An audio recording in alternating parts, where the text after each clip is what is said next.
Good morning students. बेटा rectification of errors के chapter को कंटिन्यू करने जा रहे हैं। आप सबने देखा था कि प्रीवियस क्लास में हम लोगों ने इलिस्ट्रेशन 4 तक सॉल्व किए थे एरर्स को रेक्टिफाइड करने के रिगार्डिंग। अब इसके बाद नेक्स्ट क्वेश्चन देखिए, इलिस्ट्रेशन नंबर 5 इसी प्रकार से रेक्टिफिकेशन से रिलेटेड है। देखिए क्वेश्चन में ये कहा गया है कि pass journal entry to rectify the following errors. आपके सामने जो एरर्स है, जो गलतियां हैं, उन एरर्स को रेक्टिफाइड करने के लिए जर्नल एंट्री पास करनी है।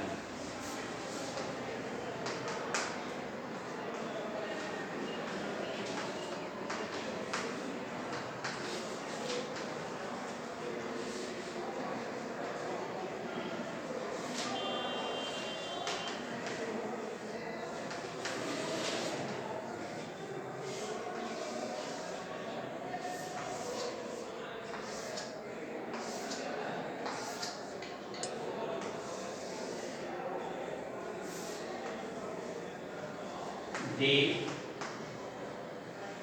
particulars,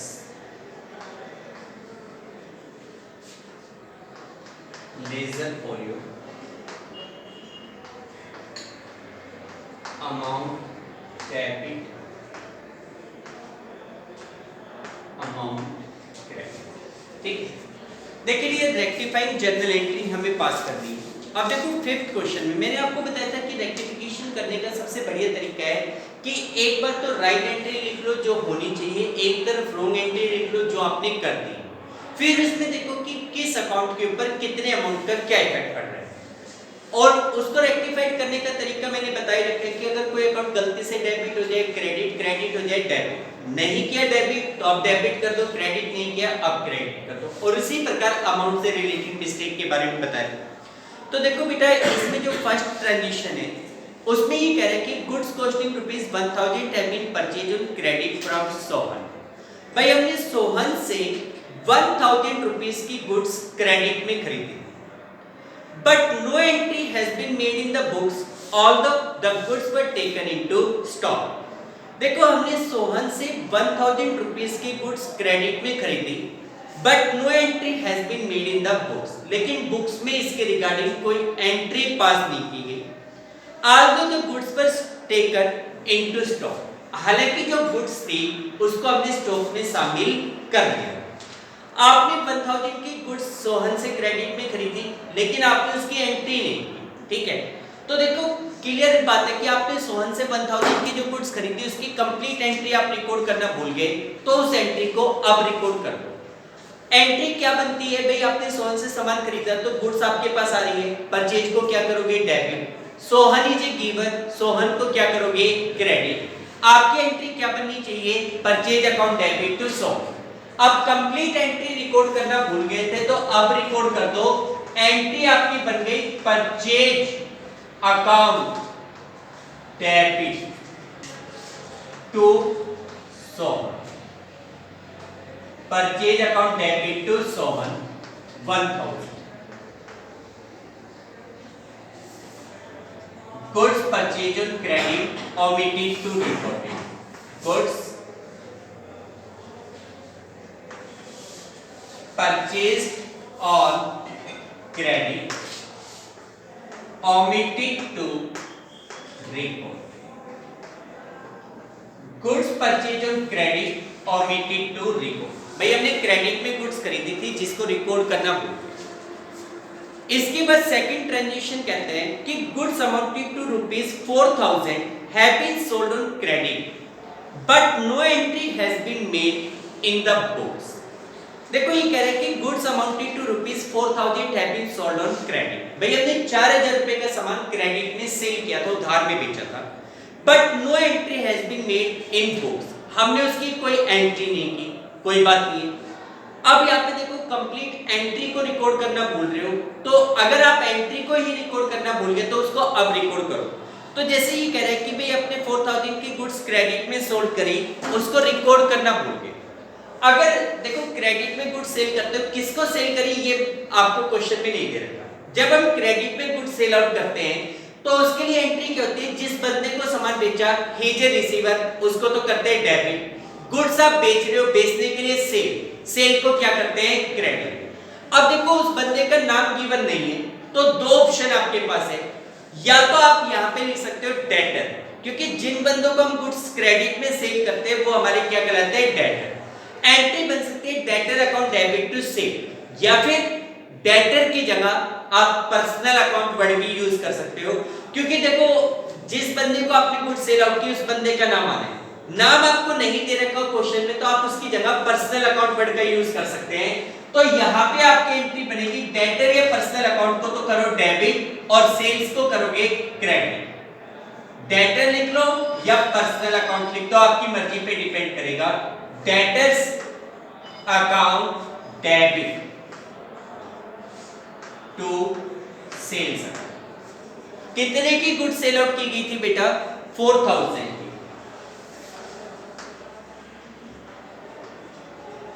यहां पे लिखेंगे credit sales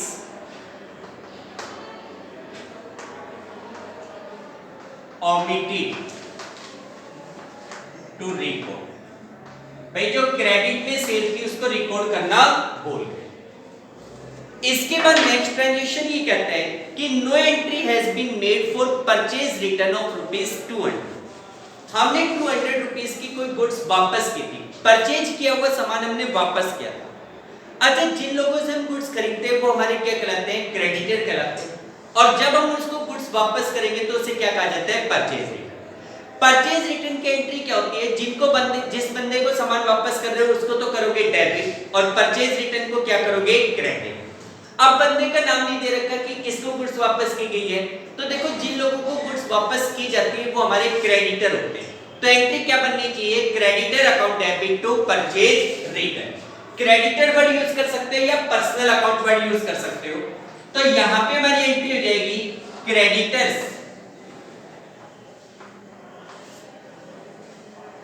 account debit to purchase return. कितने की गुड्स वापस की गई थी, 200। गुड्स रिटर्न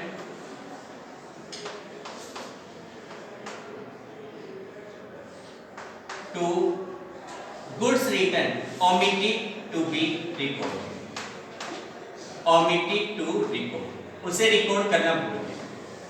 ठीक है बेटा। इसके बाद नेक्स्ट ट्रांजेक्शन है कि no entry has been made for sales return of ₹450। बेटा 450 रुपीस की सेल्स रिटर्न थी, जो गुड्स हमने अपने कस्टमर को सेल आउट की थी उसमें से कस्टमर ने 450 रुपीस की गुड्स हमें वापस की, but it was omitted to be recorded.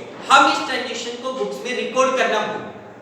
Customer ने जो गुड्स वापस की थी उसको रिकॉर्ड करना भूल गए। अब देखो बेचा हुआ सामान हमें कौन वापस करता है, हमारा डेटर, जिसके हम पैसा मांगते हैं, जिसको हमने गुड्स बेची थी।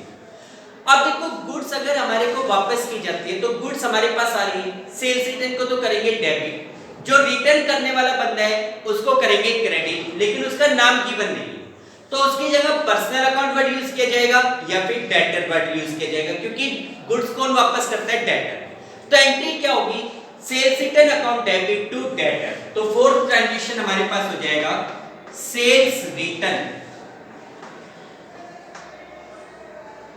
Account debit to debtors account.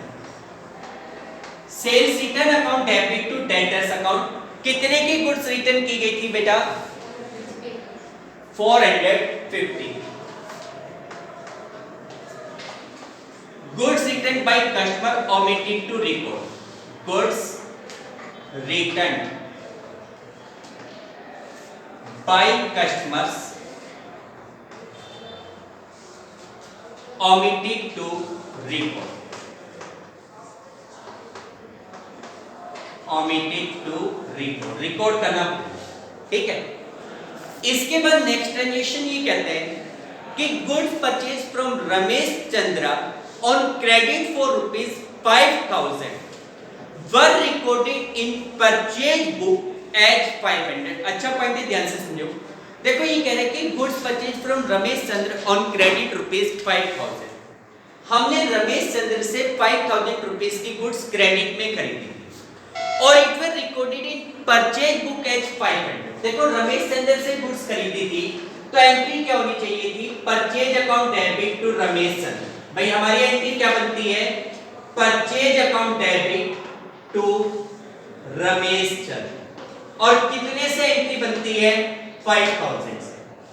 अब देखो ये कहते हैं कि it was recorded in purchase book as 500। आपने इस ट्रांजेक्शन को परचेज बुक में 500 रुपीस से रिकॉर्ड किया। देखो आगे भी ऐसे ट्रांजेक्शन आएंगे, इसमें एक चीज क्लियर कर लो। एक तो कहता है कि it was recorded in purchase book, और एक वर्ड आएगा आगे जाकर, it was recorded in purchase account. Book और अकाउंट, इसमें दोनों में डिफरेंस है। अगर ये कहते हैं it was recorded in purchase book, book में अगर रिकॉर्डिंग गलत की गई है तो इसका मतलब दोनों अकाउंट में मिस्टेक है।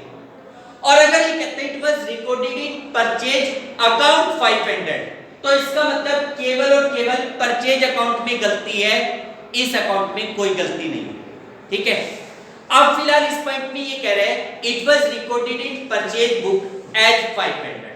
भाई आपने इस ट्रांजेक्शन को परचेज बुक में 500 रुपीस से रिकॉर्ड किया है, इसका मतलब ये हुआ कि परचेज अकाउंट को 5000 की जगह 500 रुपीस से डेबिट किया है, और रमेश चंद्र को भी कितने से क्रेडिट किया गया है, 500। इफेक्ट क्या पड़ रहा है, परचेज अकाउंट आपका डेबिट होना था, आपने परचेज अकाउंट को डेबिट ही किया, लेकिन अमाउंट की गलती है, 5000 से डेबिट करना था, आपने 500 रुपीस से डेबिट कर दिया।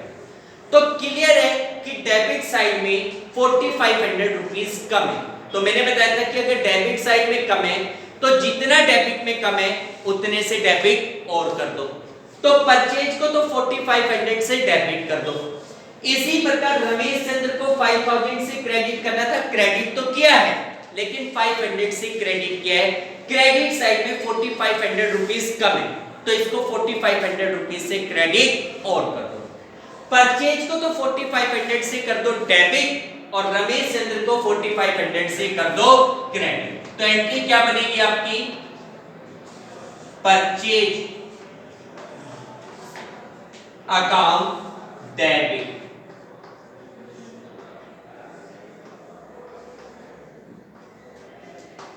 रमेश चंद्र, कितने से बेटा, 4500 से। ठीक है, या नरेशन में लिख देंगे credit purchase of ₹5000 recorded with ₹500। Credit purchase of 5000 recorded with 500। ठीक है बेटा, क्लियर। नेक्स्ट देखो, इसके बाद नेक्स्ट 6 ट्रांजेक्शन है आपके पास।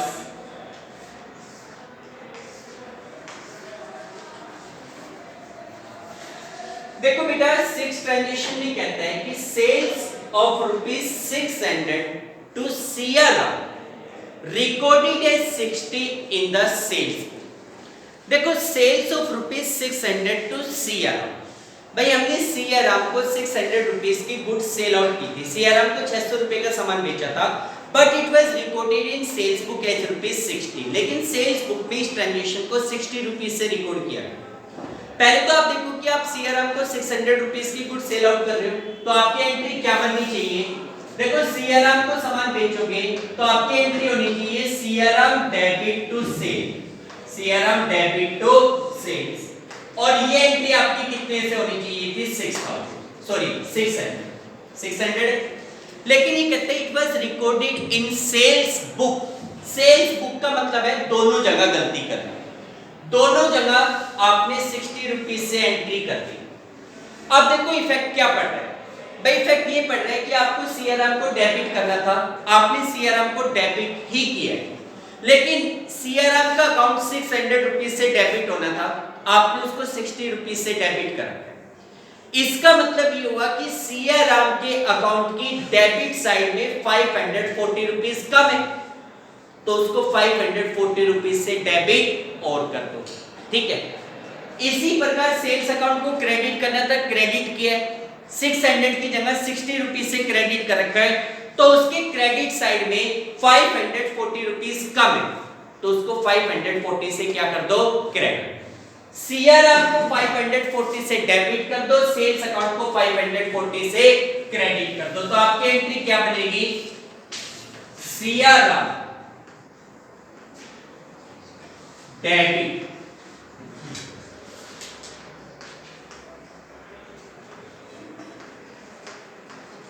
To sales account 540 rupees, credit sales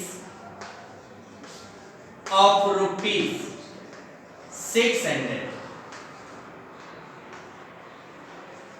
recorded as rupees 60, 60 रुपए से रिकॉर्ड किया। ठीक है, इसके बाद अगला ट्रांजेक्शन कहता है, अगले ट्रांजेक्शन में goods purchase on credit from Pavan for rupees 400। देखो, goods purchase on credit from Pavan 400, भाई हमने पवन से 400 रुपए का सामान क्रेडिट में खरीदा था। It was recorded as 4000 in purchase book, इसको परचेज बुक में 4000 रुपीज से रिकॉर्ड कर लिया। भाई ये कह रहे कि पवन से 400 रुपीज की गुड्स क्रेडिट में खरीदी थी, तो एंट्री क्या होनी चाहिए, परचेज अकाउंट डेबिट टू पवन। भाई सीधी सी बात है, आपने पवन से 4000 रुपीज का सामान क्रेडिट में खरीदा था, आपकी एंट्री बननी चाहिए थी purchase account debit to Pawan, और वो भी 400 से। लेकिन ये कहते हैं it was recorded as 4000 in purchase book. भाई आपने 400 का सामान खरीदा था, लेकिन ये कहते हैं कि this transaction was recorded in purchase book with rupees 4000। आपने इस ट्रांजैक्शन को परचेज बुक में 4000 रुपीस से रिकॉर्ड कर, परचेज बुक में गलती की है, इसका मतलब दोनों जगह गलती की है। देखो क्या इफेक्ट पड़ रहा है, परचेज अकाउंट को आपको डेबिट करना था, आपने परचेज अकाउंट को डेबिट ही किया, लेकिन डेबिट कितने से करना था, 400 से, आपने कितने से डेबिट कर दिया, 4000। अकाउंट की गलती नहीं है, अमाउंट की गलती। क्या गलती है, 400 की जगह परचेज अकाउंट के डेबिट में 4000 रुपीस डेबिट हो रहा है, तो इसका मतलब डेबिट साइड में 3600 रुपीस ज्यादा है, तो उसको 3600 से क्या कर दो, क्रेडिट। भाई अकाउंट में अगर ज्यादा अमाउंट से डेबिट है, तो जितना डेबिट जाता है उतने से क्या करोगे, क्रेडिट। पवन 400 से क्रेडिट होना था, क्रेडिट तो किया है, लेकिन 4000 से क्रेडिट किया है, तो क्रेडिट साइड में 3600 रुपीस कम है, तो उसको 3600 क्रेडिट में जाता है, तो उसको 3600 से क्या कर दोगे, डेबिट। पवन को 3600 से डेबिट, परचेज को 3600 से क्रेडिट, तो यहां पे एंट्री क्या बनेगी,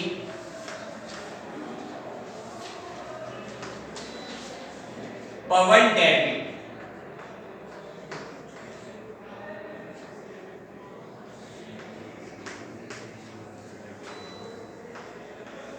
to purchase account 3600, credit purchase of rupees 400 recorded in purchase book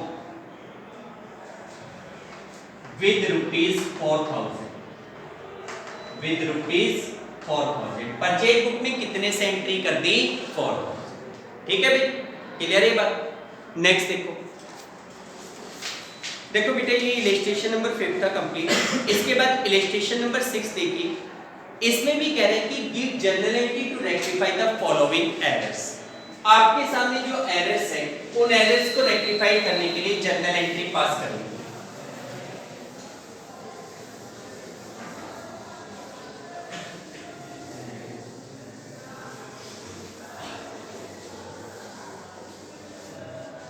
errors के रेक्टिफिकेशन के लिए जर्नल एंट्री पास करनी है।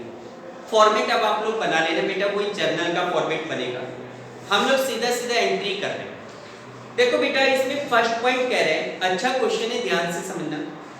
देखो ये इसमें फर्स्ट क्वेश्चन दिया हुआ है कि ₹2000 paid for furniture purchase has been debited to purchase account.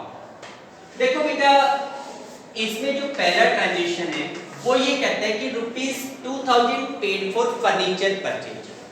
भाई आपने 2000 रुपीस की पेमेंट की थी फर्नीचर को परचेज करने के बदले में। आपने कोई फर्नीचर खरीदा था जिसके बदले में आपने 2000 रुपीस की पेमेंट की।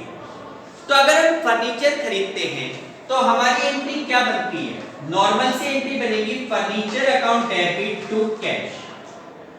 भाई इसने यही तो कहा है कि ₹2000 पेड फॉर फर्नीचर परचेज। भाई हमने कोई फर्नीचर खरीदा जिसके लिए 2000 रुपए दिए, तो हमारी एंट्री क्या होनी चाहिए? Furniture account debit to cash. Furniture आ रहा है डेबिट, कैश आ रहा है क्रेडिट। लेकिन ये कहते हैं it has been debited to purchase account. भाई आपने परचेज अकाउंट को डेबिट कर दिया।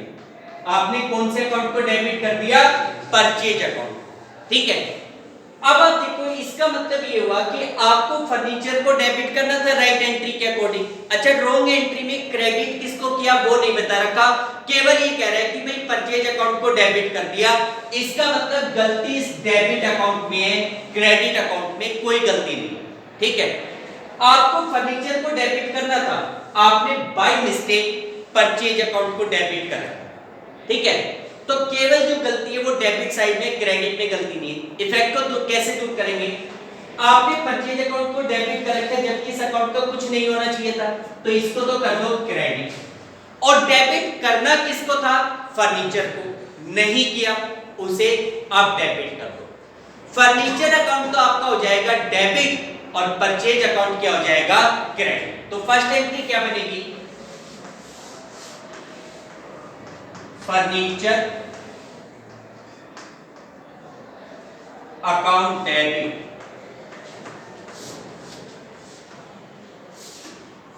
To purchase account 2000 paid for furniture purchase debited to purchase, debited to purchase account, purchase account में डेबिट कर। ठीक है भाई, इसके बाद सेकंड ट्रांजेक्शन ये कहता है कि भाई ₹3000 paid to Mohanlal for salary but debited to his personal account. देखो बेटा, इस ट्रांजेक्शन में कहता है कि ₹2000 paid to Mohanlal for salary, ₹3000 paid to Mohanlal for salary. भाई मोहनलाल का कोई नाम का कोई वर्कर था जिसको हमने 3000 रुपीज सैलरी के पे किए। It was debited to his personal account. भाई आपने उसके पर्सनल अकाउंट को डेबिट कर दिया, यानी कि मोहनलाल के अकाउंट को डेबिट कर दिया। देखो, जब हम किसी वर्कर को सैलरी देते हैं, भाई सैलरी हुआ, रेंट हुआ, कमीशन हुआ, दिखाने को आप सैलरी वर्ड यूज करते हो लेकिन देते तो किसी बंदे के हाथ में ही हो, पेमेंट तो किसी बंदे को ही पकड़ाते हो। तो आपने मोहनलाल नाम के बंदे को सैलरी की पेमेंट की थी। एक्चुअल में आपकी एंट्री क्या होनी चाहिए? जब आप सैलरी की पेमेंट करते हो तो सैलरी आपके लिए एक्सपेंस है जिसको क्या करोगे? डेबिट, और कैश आपके पास से जा रहा है, कैश को क्या करोगे? क्रेडिट। आपकी एंट्री क्या बननी चाहिए? Salary account debit to cash. लेकिन ये कहता है it was debited to his personal account. भाई इस ट्रांजेक्शन को आपने उस बंदे के पर्सनल अकाउंट में डेबिट कर दिया, यानी कि आपने ये माना कि मोहनलाल रिसीवर, आपने मोहनलाल को डेबिट कर दिया। पर्सनल अकाउंट में नाम दे रखा है तो नाम लिखो। भाई आपने उसके पर्सनल अकाउंट को डेबिट कर दिया, इसका मतलब आपने मोहनलाल को डेबिट कर दिया। क्रेडिट किसको किया? कुछ नहीं बता रखा, तो इसका मतलब कैश क्रेडिट होना था। क्रेडिट किया भी किसको है? कैश को। क्रेडिट आइटम में कोई गलती नहीं है। गलती जो हो रही है वो डेबिट आइटम में हो रही है। और वो क्या गलती है कि भाई आपको सैलरी को डेबिट करना था, आपने मोहनलाल को डेबिट कर दिया। इफेक्ट को दूर करो। मोहनलाल का अकाउंट गलती से डेबिट हो रहा है, क्या करो? क्रेडिट। सैलरी अकाउंट डेबिट होना चाहिए था, नहीं किया, उसे आप डेबिट कर दो। तो सैलरी अकाउंट को तो कर दोगे डेबिट और मोहनलाल को क्या कर दोगे? क्रेडिट। तो सेकंड एंट्री आपकी बनेगी salary account debit to Mohanlal. कितने अमाउंट से? 3000 से। ठीक है, सैलरी पेड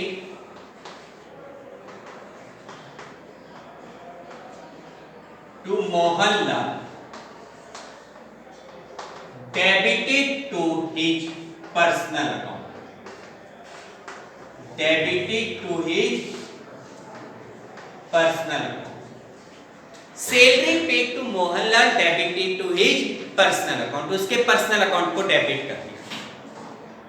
अगला ट्रांजेक्शन कहते हैं एक builders bill for ₹5,000 for erections of a small cycle shed worth, sorry बेटा, अगले क्वेश्चन की एंट्री देखिए। थर्ड एंट्री क्या है, ₹500 paid for proprietor's medical bill were debited to sundry expense। देखो प्रोप्राइटर बोलते हैं ओनर। देखो ये कह रहे हैं कि ₹500 paid for proprietor's medical bill। भाई प्रोप्राइटर यानी कि बिजनेस का जो ओनर था उसके मेडिकल बिल के ₹500 की पेमेंट हमने की, ठीक है, और it was debited to sundry expense, आपने सन्ड्री एक्सपेंस को डेबिट कर दिया। जबकि एक बात सोचो, मैंने आपको बताया भी था कि देखो ओनर के पॉइंट ऑफ व्यू से अगर आप किसी भी प्रकार का कोई भी एक्सपेंस करते हो, भाई ओनर के बच्चों की स्कूल फीस पे करते हो, उसका लाइफ इंश्योरेंस प्रीमियम पे करते हो, इनकम टैक्स पे करते हो, मेडिकल बिल की पेमेंट करते हो, तो ओनर के पॉइंट ऑफ व्यू से किया गया कोई भी एक्सपेंस क्या कहलाता है, ड्राइंग कहलाता है। तो आपने प्रोप्राइटर के मेडिकल बिल की पेमेंट की, यानी कि एक तरीके से ओनर के ब्याह पर खर्चा किया, तो ड्राइंग को तो करोगे डेबिट, कैश आपके पास से जा रहा है, कैश को क्या करोगे, क्रेडिट। आपकी एंट्री क्या होनी चाहिए, drawing account debit to cash account. क्या एंट्री बननी चाहिए बेटा, drawing account debit to cash account. लेकिन ये कहते हैं it has been debited to sundry expense, आपने इस ट्रांजैक्शन को सन्ड्री एक्सपेंस में डेबिट कर दिया, यानी कि जब आपने ट्रांजैक्शन को रिकॉर्ड किया तो आपने सन्ड्री एक्सपेंस अकाउंट को डेबिट कर दिया। क्रेडिट किसको किया नहीं बता रहा, तो कैश को क्रेडिट होना था, कैश को क्रेडिट किया, कैश अकाउंट में कोई मिस्टेक नहीं। अब मिस्टेक कौन से अकाउंट में रह गई, इन दोनों अकाउंट में। आपको ड्राइंग अकाउंट को डेबिट करना था, आपने सन्ड्री एक्सपेंस अकाउंट को क्या कर दिया, डेबिट। मिस्टेक को रेक्टिफाइड करो। सन्ड्री एक्सपेंस अकाउंट गलती से डेबिट हो रहा है, उसे तो क्या करो, क्रेडिट। ड्राइंग अकाउंट आपका डेबिट होना चाहिए था, आपने नहीं किया, तो ड्राइंग अकाउंट को क्या करोगे, डेबिट। एंट्री क्या बनेगी, drawing account debit to sundry expense. आपकी एंट्री बन जाएगी ड्राइंग अकाउंट डेबिट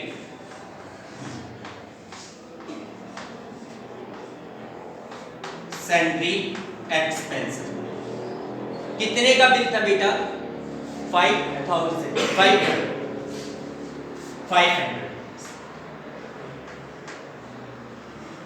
यहां पे लिखेंगे paid for medical expense, paid for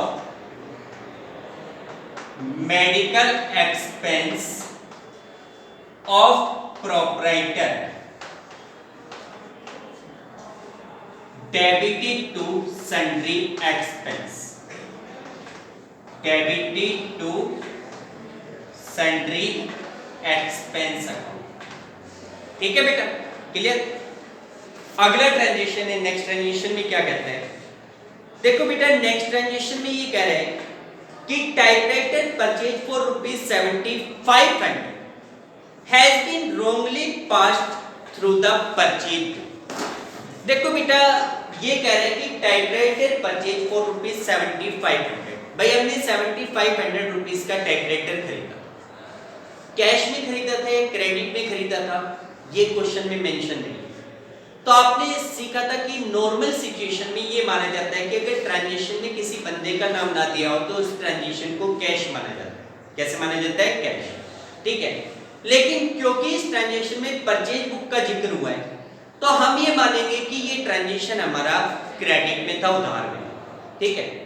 अब देखो क्या कहता है कि भाई हमने ₹7500 का टाइपराइटर खरीदा, उधार में खरीदा, तो एंट्री क्या होनी चाहिए, टाइपराइटर अकाउंट डेबिट टू, जिस बंदे से खरीदे, नाम नहीं दे रखा तो उसको क्या लिख सकते हैं, पर्सनल अकाउंट, ठीक है। जो भी जिस भी बंदे का नाम है, नाम नहीं दे रखा कोई बात नहीं है। आपकी एंट्री क्या बननी चाहिए, typewriter account debit to personal account, जिससे भी आपने टाइपराइटर खरीदा। लेकिन ये कहते हैं कि this transaction has been recorded in purchase, भाई आपने इस ट्रांजेक्शन को परचेज बुक में रिकॉर्ड कर लिया, आपने ये कंसीडर किया कि ये ट्रांजेक्शन परचेज से रिलेटेड है और परचेज बुक में आपने उसकी एंट्री कर दी, जो एंट्री क्या होती है, purchase account debit to personal account. भाई परचेज बुक में क्रेडिट परचेज की एंट्री होती है और क्रेडिट परचेज की हमारी एंट्री क्या होती है, purchase account debit to personal account. ठीक है, अब इफेक्ट को सोचो, क्या इफेक्ट पड़ रहा है भाई, राइट एंट्री के अकॉर्डिंग पर्सनल अकाउंट क्रेडिट होना था, रॉन्ग एंट्री में भी पर्सनल अकाउंट को आपने क्रेडिट कर रखा है। इसका मतलब ये हुआ कि पर्सनल अकाउंट में तो कोई मिस्टेक है। मिस्टेक कौन से अकाउंट में रह गई, एक तो टाइपराइटर अकाउंट में मिस्टेक रह गई और एक परचेज अकाउंट में मिस्टेक रह गई। आपने परचेज अकाउंट को गलती से डेबिट कर रखा है, उसे तो क्या करो, क्रेडिट। टाइपराइटर अकाउंट आपका डेबिट होना चाहिए था, आपने टाइपराइटर अकाउंट को डेबिट नहीं किया, तो अब डेबिट कर दो। Typewriter account debit to purchase account. अच्छा, टाइपराइटर की जगह हम लोग एक वर्ड यूज करते हैं, जनरल वाले चैप्टर में बताया था, टाइपराइटर हुआ, कंप्यूटर हुआ, प्रिंटर हुआ, इन सब की जगह हम लोग कौन सा वर्ड यूज कर लेते हैं, ऑफिस इक्विपमेंट। तो टाइपराइटर लिख दोगे वो भी सही है, ऑफिस इक्विपमेंट लिख दोगे वो भी सही है। एंट्री क्या बनेगी, office equipment account debit to purchase account. तो यहां पे एंट्री आएगी office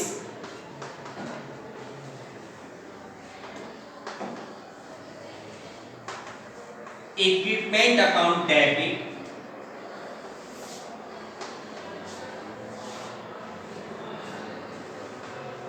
to purchase account. Office equipment account debit to purchase account कितने का था, 7500। यहां लिख देंगे purchase of typewriter, purchase of typewriter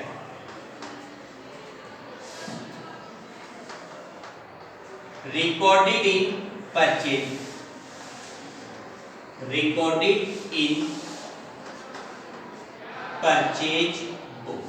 भाई हमने टाइपराइटर खरीदा था जिसको परचेज बुक में रिकॉर्ड कर दिया, ठीक है भाई, क्लियर। नेक्स्ट ट्रांजेक्शन देखो, फिफ्थ। देखो फिफ्थ ट्रांजेक्शन में आपको ये कहता है कि an office table purchase for ₹5000 has been passed through the invoice.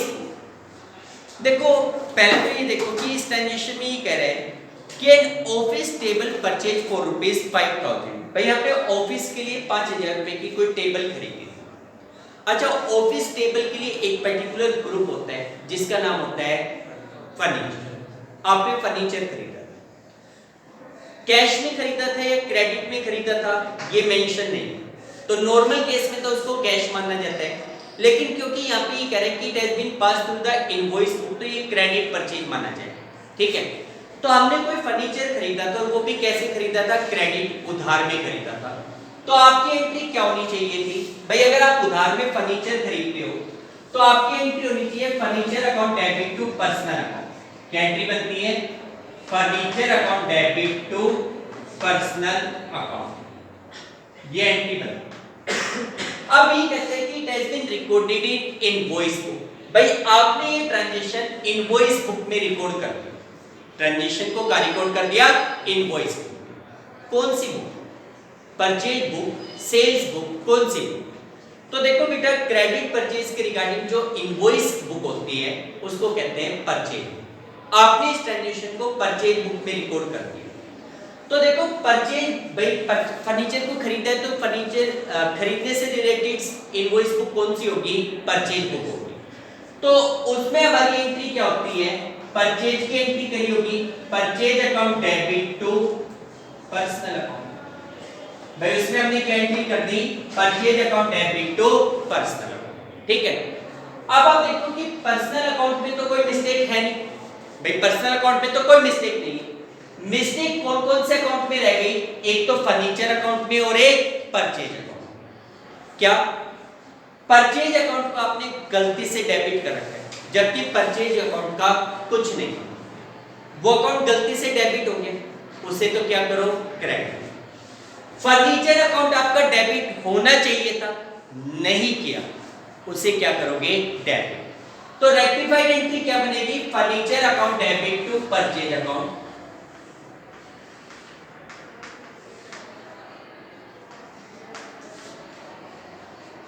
Furniture account debit to purchase account,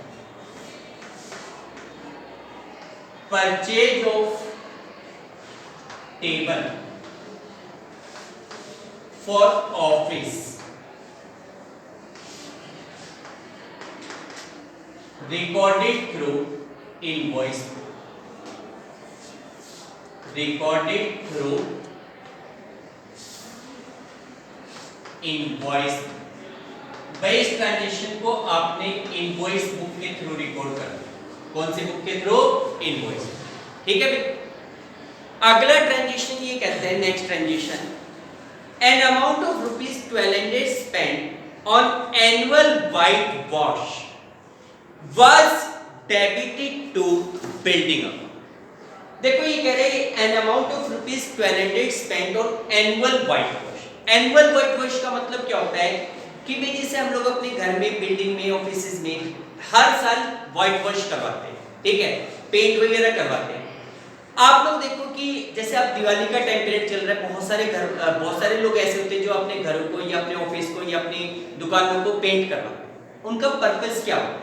paint करवाने का पर्पस क्या होता है?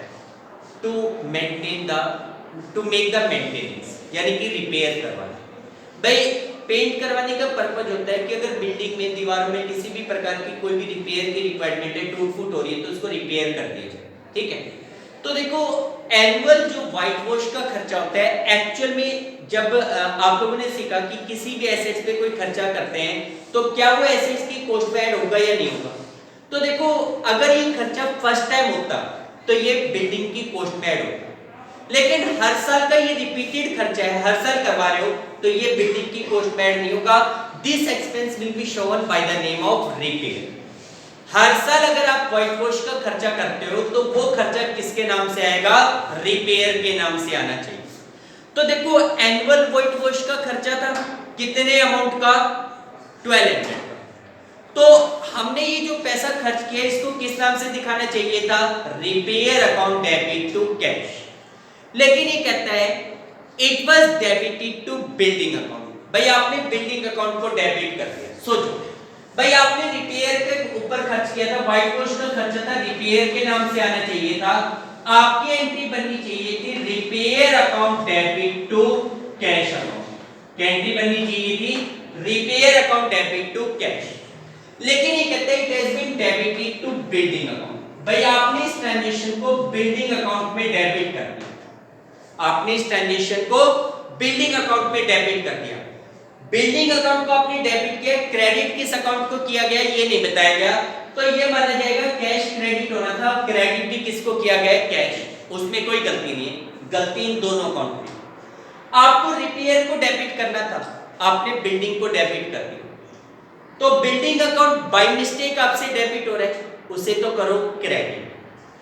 रिपेयर का अकाउंट डेबिट होना चाहिए था, नहीं किया, तो रिपेयर को कर दोगे डेबिट। आपकी रेक्टिफाइड एंट्री क्या बनेगी? Repair account debit to building account. यहां पे एंट्री बनेगी रिपेयर अकाउंट डेबिट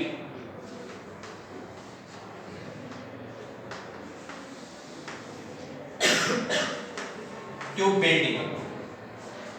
कितने का अमाउंट था? 12।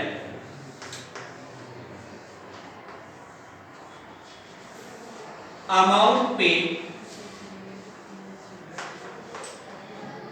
For annual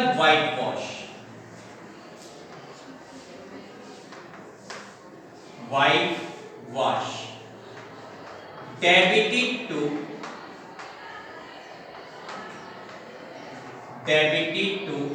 repair, sorry debited to building, debited to building. ठीक है बेटा। इसके बाद अगला ट्रांजेक्शन है, नेक्स्ट ट्रांजेक्शन में देखो नेक्स्ट ट्रांजेक्शन कहता है कि ₹800 paid for rent wrongly debited to landlord's account. ₹800 paid for rent. भाई हमने ₹800 रेंट की पेमेंट की, ठीक है, it was debited to landlord's account. हमने लैंडलॉर्ड यानी कि मकान मालिक को डेबिट कर दिया। लैंडलॉर्ड बोलते हैं ओनर ऑफ बिल्डिंग। तो देखो बेटा, हमने 800 रुपीज रेंट की पेमेंट की थी। एक्चुअल में जब हम रेंट की पेमेंट करते हैं तो हमारी एंट्री क्या होती है? रेंट हमारे लिए एक्सपेंस है, डेबिट। कैश हमारे पास से जा रहा है, क्रेडिट। एंट्री बनती है rent account debit to cash. Entry बनती है rent account debit to cash. लेकिन ये कहते हैं it has been debited to landlord's account. भाई आपने लैंडलॉर्ड मकान मालिक को डेबिट कर दिया, आपने एंट्री कर दी landlord account debit to cash. Entry कर दी landlord account debit to cash. ठीक है भाई। अब देखो कि क्रेडिट आइटम में कोई गलती नहीं, आपको कैश को क्रेडिट करना था, आपने कैश को क्रेडिट किया, क्रेडिट में कोई गलती नहीं है। गलती किसमें है? Debit item. किसमें मिस्टेक है? डेबिट। देखो आपने रेंट को डेबिट करना था, आपने लैंडलॉर्ड के पर्सनल अकाउंट को क्रेडिट डेबिट कर दिया। लैंडलॉर्ड का अकाउंट डेबिट हो रहा है, उसे तो करो क्रेडिट। रेंट अकाउंट आपका डेबिट होना था, नहीं किया, उसे अब डेबिट कर दो। तो रेक्टिफाइड एंट्री क्या बनेगी? Rent account debit to landlord's account.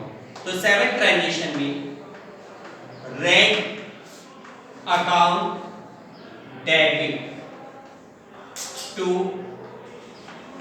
Landlords account. Rent account debit to landlord's account कितने अमाउंट से? 8 है। Rent paid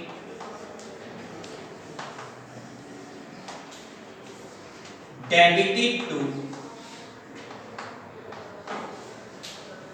landlords account. ठीक है बेटा, रेंट की पेमेंट की गई थी जिसको लैंडलॉर्ड अकाउंट में आपने डेबिट। क्लियर है बेटा? तो देखो डियर, ये आपके रेक्टिफिकेशन से रिलेटेड कुछ क्वेश्चंस थे, आप इनको करके देखिए। बाकी के क्वेश्चन हम कल कंटिन्यू करेंगे। Okay, thank you.